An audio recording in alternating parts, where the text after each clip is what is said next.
Shalom y bienvenidos. Cuando nosotros ponemos los 10 mandamientos en el buscador de Google, el primer resultado que aparece es esto: ¿cuáles son los 10 mandamientos de la Iglesia Católica? Obviemos qué nos dice de la Iglesia Católica. Quedémonos con que nosotros buscamos los 10 mandamientos. El primer resultado es este.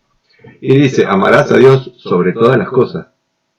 Cuando en realidad, si uno busca el relato en la Torá, tanto en la Parashá Yitro como en la Parashá Bet Hanan, evidentemente no aparece amarás a Dios sobre todas las cosas. Esa frase similar aparece en el Shema Israel, que no está dentro de los 10 mandamientos. De paso, no son 10, son 14. Los cristianos le pusieron erróneamente ese nombre en un momento. Pero dice, amarás a Dios sobre todas las cosas, don Google. Y seguramente es lo que miles de millones de personas dicen en el mundo. Ese es el primero de los 10 mandamientos. Cuando en realidad dice, Anoji Adonai Eloheja, Asher Hotzetija Meretz Mitzrayim y Beit Abadim. Yo soy tu Dios que te sacó de Egipto, de la tierra de la esclavitud. ¿Cómo puede ser entonces que acá aparezca amarás a Dios sobre todas las cosas? Y luego vemos en el tercer mandamiento, santificarán las fiestas. Y si uno busca en el texto original, en la Torá, que nos queda ahí, de los llamados 10 mandamientos, los Aseret Adibrot, las 10 frases, el decálogo, no habla de santificar las fiestas. Dice recordar o cumplir con el día de Shabbat, y se lo santifica también. Pero habla del día de Shabbat, del día del reposo. No habla santificar las fiestas. Y acá falta, donde estoy marcando con el mouse, falta un montón de cosas que están de los llamados 10 mandamientos que acá no están. Entonces, ¿qué está pasando de raro acá? Es algo que deberíamos comprender, para lo cual tenemos que viajar en la historia, más o menos 2000 años para atrás, un poquito menos, 1900 años, un poquito menos. Había un pequeño grupo de judíos en Judea, un grupo de judíos, llamémoslo cristianos, que eran gente que tenía fe en su Mashiach, en su Mesías, en griego se le dice Cristo. Entonces ellos iban a los otros judíos, esos 50 o 60 judíos cristianos, iban al resto de los judíos y le decían, oigan, hermanos judíos, nosotros tenemos fe que el Mashiach, que el Tanaj, la Biblia, nos dice que va a llegar, ya llegó. Y el otro 99% de judíos le decían, ¿y de dónde sacan eso? Y ellos decían, porque tenemos fe de que Jesús, uno que no vivió en el año 0, vivió mucho antes, era un conocido brujo en su momento, tenemos fe de que Jesús, Yeshu, es el Mashiach. Entonces decían, el 99% de los judíos le decían a estos 50 o 60, pero amigos, están un poco salidos de coherencia. Mashiach significa ungido para ser el rey de Israel. El tal Jesús ni siquiera llegó a alcalde de una ciudad, menos el rey de Judea. Pero aparte los profetas dicen claramente, en la época del Mashiach va a haber paz, tranquilidad, estabilidad, independencia, no va a haber enfermedades, todos vamos a tener plata, todos vamos a tener estabilidad de todo tipo. Y con Jesús no hubo nada de eso, por el contrario, Judea estaba siendo dominada por el Imperio Romano, morían ya miles de judíos cada tanto, había enfermedades, había pestes, había pobreza, había maltrato, se destruyó el templo sagrado del Eterno. Era un desastre, nada que ver con lo que las profecías auténticas dicen acerca de la época del Mashiach. Entonces, el 99% de los judíos le decían a estos judíos cristianos, amigos, no es real, no cumple con lo que dice el Tanaj. ¿Qué excusa tenían entonces estos judíos cristianos? Lo que pasa es que ustedes no tienen fe.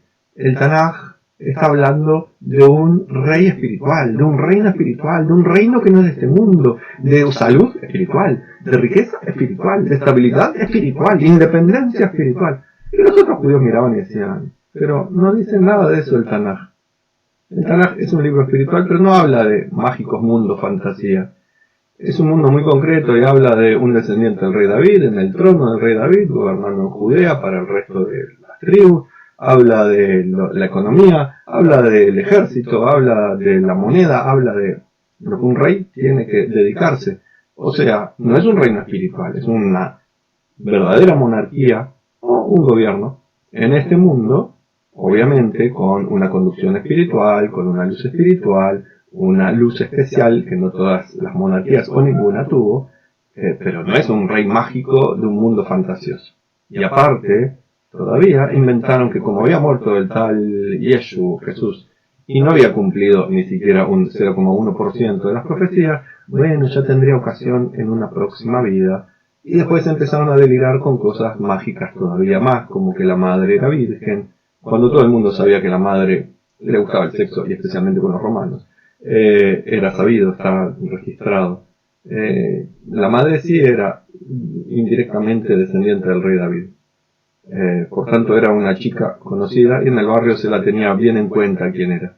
Pero todo esto llevó a que ese pequeño grupito de judíos cristianos se aislaran y vivieron en su sectita, igual que hoy en día existen sectas extrañas dentro de los judíos.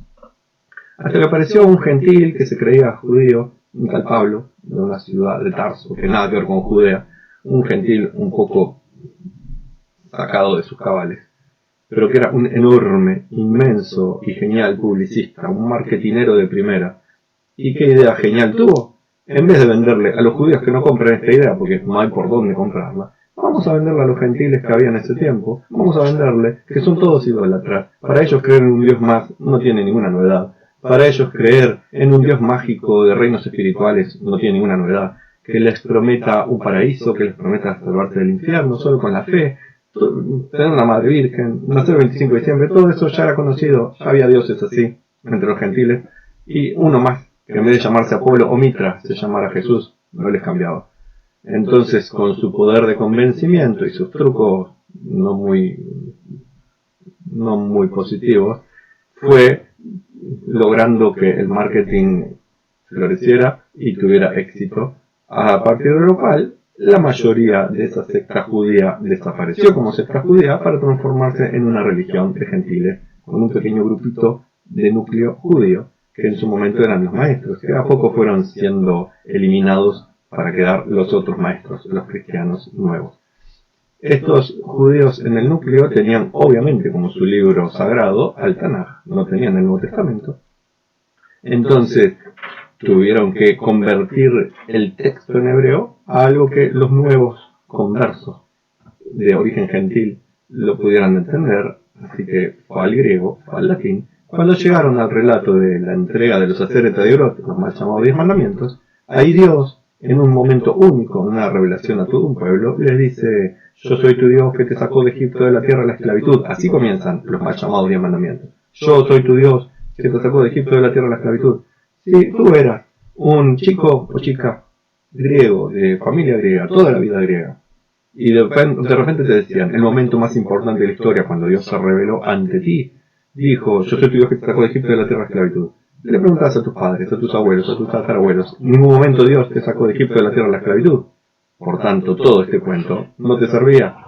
¿Qué hicieron los pícaros marketineros? Cambiaron el primero de los 10 mandamientos. Ya no es más: yo soy tu Dios que te sacó de Egipto, porque eso aplicaba solamente a los judíos. Y ahora dijeron: amarás a Dios sobre todas las cosas. Algo muy lindo, muy positivo para las creencias de los cristianos. Muy bien, es muy positivo. Pero no coincide ni con la realidad ni con lo que es la vida judía.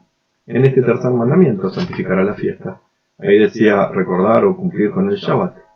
Y obviamente nadie tenía un día de Shabbat, un día de reposo. Los cristianos inventaron unos siglos después el domingo. Por tanto, ¿qué dijeron? Los únicos días que tenemos diferentes son las fiestas. Pongamos santificarás las fiestas. Y ahí quedó santificarás las fiestas. Y el resto de los mandamientos que faltan, que son 14, los fueron eliminando, cambiando, modificando, para convertirlo en algo que es totalmente diferente a los 14 mandamientos originales, a las 10 frases originales. El problema es que cuando yo escribí los 10 mandamientos en Google y apareció esto, una persona judía que no tiene conocimiento puede terminar creyendo esto.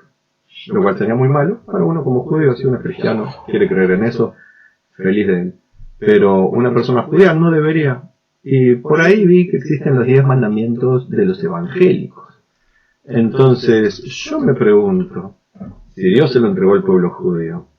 Mira, acá tenemos, ¿dónde está? 10 mandamientos. Dice lo mismo.